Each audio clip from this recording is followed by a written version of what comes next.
Hola a todos, soy Mónica Hacha, dietista, nutricionista y tecnóloga de los alimentos. Hoy vamos a ver qué es una dieta modificada en proteínas, porque muchas veces genera errores.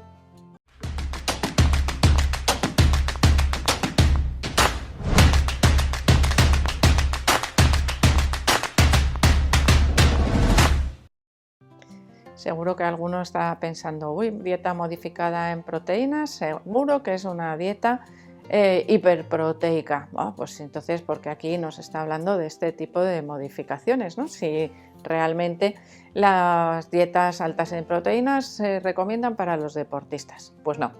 Las dietas con modificación proteica, que así es como se denominan a nivel hospitalario, son dietas también utilizadas para el tratamiento de muchísimas patologías. En muchísimos casos se necesita modificar las proteínas de la dieta, pero esto no siempre quiere decir que haya que aumentarlas, que efectivamente en algunos casos esa modificación en la cantidad de proteínas pasa porque aumenten su porcentaje, pero en otros casos es necesario reducir drásticamente la cantidad de proteínas que se obtienen a través de la dieta. Es decir, las dietas modificadas en proteínas incluyen dietas altas en proteínas y dietas bajas en proteínas. Y evidentemente, a nivel clínico, la dieta normal en proteínas pues no se considera una dieta ni modificada ni nada, sería el patrón alimentario habitual que se puede utilizar evidentemente como tratamiento dietético de otras enfermedades. Serían lo que se denominan dietas normoproteicas, con una cantidad normal de proteínas. Así que lo primero que vamos a ver, vamos a empezar por las dietas altas en proteínas, que son las que generalmente nos pueden llevar a errores, como os he dicho al principio, y podríamos decir que las dietas bajas en proteínas son las grandes desconocidas para la mayoría de la población, porque se asocian, pues a patologías un poco más concretas. Las dietas altas en proteínas suelen considerarse aquellas que superan las recomendaciones de consumo habitual de proteínas, es decir, por encima de un 1,5, un 1,6 gramos por kilogramo de peso de proteínas en la dieta total. Ya sabéis que las recomendaciones generales de la Organización Mundial de la Salud son de 0,8, 1, 1,2 máximo, ya igual me estoy aventurando mucho, gramos de proteína por kilogramo de peso, pero son valoraciones, especialmente el 0,8, realizadas para la población sedentaria. Cuando aumentamos, en este caso nutrición clínica, aumentamos ese consumo de proteínas, no estamos hablando exclusivamente de personas que tengan un exceso, vamos a decir, una actividad física intensa, deportistas que necesiten un mayor consumo de proteínas. Eso sería su dieta normoproteica. Si yo tengo unos requerimientos normalmente elevados, evidentemente estoy cubriendo mis requerimientos. Estas dietas hiperproteicas o altas en proteínas a nivel clínico se asocian a pacientes que pueden tener pérdidas de proteínas por sus patologías o unos aumentos importantes de los requerimientos, no por actividad física, sino a causa de sus patologías. Por ejemplo, enfermedades como el SIDA, grandes quemados, personas sometidas a cirugías importantes, cirugía mayor, personas que tengan, por ejemplo, problemas con la absorción de las proteínas, y aquí ya no nos metemos en patologías tan graves, sino, por ejemplo, en adultos mayores que puedan tener problemas digestivos. Es decir, la variedad de personas que pueden necesitar un tratamiento dietético asociado a un aumento de proteínas es enorme. Por lo tanto, sería una de esas dietas con modificación de nutrientes que se utilizan en nutrición clínica. una dieta modificada en proteínas al alza, es decir, con mayor contenido en proteínas, debe priorizar el consumo de carnes, pescados, huevos y lácteos y reducir el consumo de los hidratos de carbono, porque al final tenemos que valorar, ¿no?, de dónde obtenemos principalmente esos nutrientes. Pero no tiene por qué ser una dieta excesivamente restrictiva, es decir, podríamos incluir todo tipo de alimentos, pero siempre priorizando en todas las ingestas el consumo de uno o varios alimentos proteicos propiamente dicho. En algunos casos, los requerimientos de proteínas son tan altos y además hemos visto que se asocia a patologías, que generalmente pueden ser graves. El consumo de alimentos en grandes volúmenes es difícil, es decir, si yo me tengo que tomar una pechuga de pollo entera, igual no puedo, porque no tengo suficiente apetito, no tengo ganas de masticar, me canso. Y muchas veces este tipo de dietas altas en proteínas pueden requerir la utilización de suplementos proteicos para aumentar las proteínas sin aumentar excesivamente el volumen de la ingesta. Por lo tanto, pues ahí tenemos diferentes posibilidades para conseguir ese aumento de proteínas. Ahora pasamos a las dietas bajas en proteínas. Lo más conocido podríamos decir que sería asociarlas a las personas que tienen problemas renales. ¿Por qué?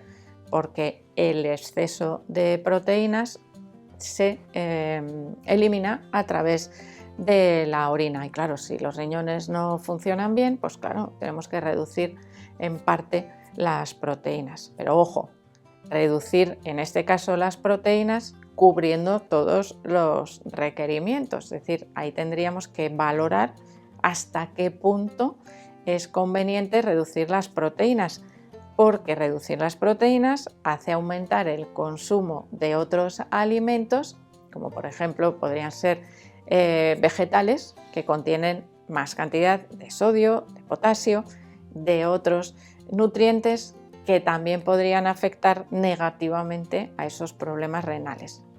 Por lo tanto, en el caso de enfermedades renales, las proteínas se deben valorar sin hacer excesivas restricciones. Sí, moderarlas, pero no excesivamente. Sin embargo, hay otros problemas como pueden ser enfermedades metabólicas, enfermedades del ciclo de la urea, problemas generalmente que impiden metabolizar adecuadamente las proteínas, que sí que pueden requerir restricciones bastante drásticas del aporte de proteínas. A veces, en estos casos, es necesario seleccionar las proteínas por el tipo de aminoácidos.